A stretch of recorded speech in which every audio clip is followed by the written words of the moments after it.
এটা কি শুরু হয়েছে কাল রাত থেকে, এত বৃষ্টি। ভালো লাগে বলে এত বৃষ্টি?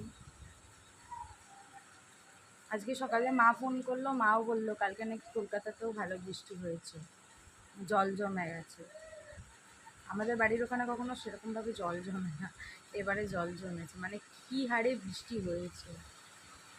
আর এখানে তো টানা কটা দিন ধরে বৃষ্টি হচ্ছিল ঠিকই, কিন্তু কাল রাত থেকে যে কি হয়েছে, যাবার জোরে নামলো। এরকম বৃষ্টি পেতে সত্যি ভালো লাগে না। কান্না পাচ্ছে, দেখে মনে হচ্ছে আকাশেরও কান্না পেয়েছে, কেঁদেই চলেছে কেঁদেই চলেছে। তোমাদের এরকম বৃষ্টি কাদের কাদের ভালো লাগে গো, কমেন্ট করে জানিও তো। আমার একদম ভালো লাগে না, সত্যি কথা, একদম ভালো লাগে না।